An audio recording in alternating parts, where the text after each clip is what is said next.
Pranams to master. Universal prayer రాత్రి 9 గంటలకు చేసే ప్రార్థనను సార్వత్రిక ప్రార్థన అంటారు. ఇది విశ్వశాంతి కోసం చేసే ప్రార్థన. ఇది మనకు బాబూజీ గారు అందించారు. పూజ్య దాజీ గారు అభ్యాసీలందరికీ చేస్తున్న విజ్ఞప్తి ఏంటంటే, ధ్యానం చేసేవారైనా చేయని వారైనా సరే, స్నేహితులు, బంధువులు, కుటుంబ సభ్యులు అందరూ ప్రపంచంలో శాంతిని కోరుతూ ప్రార్థనకు కూర్చోవాలి. ఇది రోజు చేస్తాను అని నిర్ణయించుకుందాము.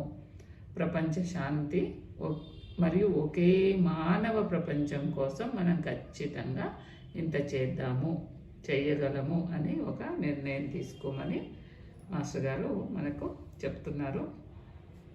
నెక్స్ట్ ఈ యూనివర్సల్ ప్రేయర్ గురించి చెప్పుకునే ముందుకు దానికోసం ఉండే ప్రయోజనం ఏమిటి అని, దానికి ఉదాహరణలు, ప్రయోజనము, ప్రాముఖ్యత ఏమిటి అని చారిజీ గారు ఇచ్చిన మాటలు కూడా చూద్దాము. ఈ ప్రార్థన యొక్క ప్రాముఖ్యత ఏమిటి అంటే, ఇది విశ్వ మానవ కళ్యాణానికి, అందరి ఆధ్యాత్మిక శ్రేయస్సు కోసం చేస్తాము. ఉదాహరణకు ఒక ధనవంతుడు ఉండటం వలన దొంగల భయం ఉంటుంది కదా, అలా కాకుండా చాలా మంది అనారోగ్యంతో ఉన్న వారి మధ్యలో ఒక్క ఆరోగ్యవంతుడు ఉంటే అది కూడా క్షేమం కాదు. అందుకని మనతో పాటు మిగతా ప్రపంచంలోని ప్రజలందరూ కూడా ఆధ్యాత్మికంగా అభివృద్ధి చెందాలని మనం ఈ ప్రార్థనలో కోరుకుంటాము. అయితే మనము ఇది గడియారంలో 24 గంటలు తిరిగినట్లుగా ఈ ప్రార్థన 24 గంటలు కొనసాగింపబడుతూ ఉంది. మన ఇండియాలో మనం 9 నుంచి 9:15 వరకు మనం 15 నిమిషాలు ఇతరుల కోసం ప్రార్థన చేసినప్పుడు, తర్వాత ఇంకొక దేశంలో అక్కడి నుంచి కంటిన్యూయేషన్ అవుతుందన్నమాట. అన్ని దేశాలలో అది మొత్తం చుట్టూ రౌండ్గా తిరిగి వస్తుంది.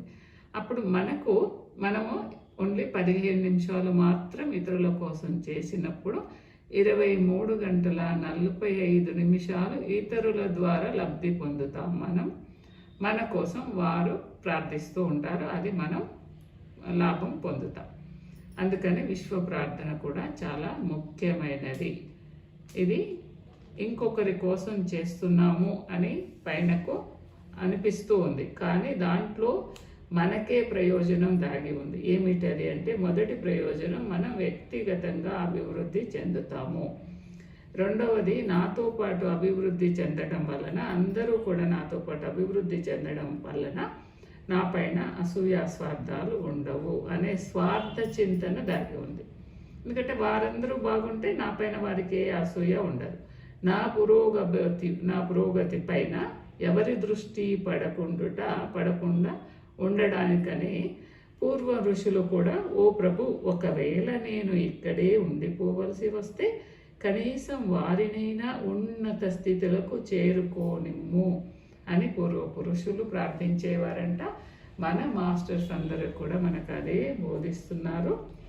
మనం ఈ ప్రార్థనను శ్రద్ధగా చేయడానికి ప్రయత్నం చేద్దాము. ఇంకా ఈ ప్రార్థనను ఎలా చెప్పుకుంటాము అంటే, అత్యంత ప్రేమ, భక్తి నిండిన హృదయంతో, వినమ్ర భావముతో మనం ఈ ప్రార్థనను చెప్తాం.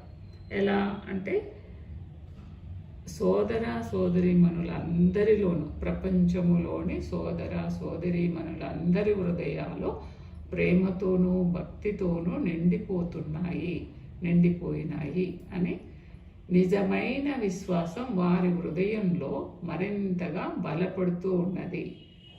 భగవంతుడి పైన విశ్వాసం, నిజమైన విశ్వాసం వృద్ధి చెందుతూ ఉన్నది, దృఢమవుతూ ఉన్నదని ప్రార్థించుకొని, దానిని ప్రార్థించిన తర్వాత ఆ ప్రకంపనలను, ఆ వైబ్రేషన్స్ని బయటకు ప్రసరింపచేసి ఆ సర్వశక్తివంతుడిపై భక్తి, ప్రేమ మరియు నిజమైన విశ్వాసాన్ని పెంపొందించుకోవాలి. ఎవరిక్కడ సర్వశక్తివంతుడు అంటే భగవంతుడే, ఆ సర్వేశ్వరుడు, ఆ పరమాత్మ పైన ప్రేమ, భక్తి మరియు నిజమైన విశ్వాసం పెంపొందించుకోవాలి. ఇది 9 గంటలకు చేసే సార్వత్రిక ప్రార్థన. మనము రోజంతా కూడా ఎప్పుడు జ్ఞాపకం వస్తే అప్పుడు ప్రతిసారి మనందరినీ కూడా సద్భావన సంకల్పాలు చేయమని సకారాత్మకమైన సంకల్పాలు సజెషన్స్ 4 ఇచ్చారు కదా మాస్టర్ గారు. ఈ 9 గంటల ప్రార్థన తర్వాత ఇవి కూడా చెప్తున్నాము. లేదా రోజంతా కూడా మనకు జ్ఞాపకం వచ్చినప్పుడల్లా పని చేసుకుంటూనే ఇవి ఈ ఈ సంకల్పాలు సకారాత్మకమైన సంకల్పాలను మనం చేస్తూ ఉండాలి అన్నమాట. పని చేస్తూనే ఆ సంకల్పాలు మనసులో అనుకుంటూ పని చేసుకోవాలి.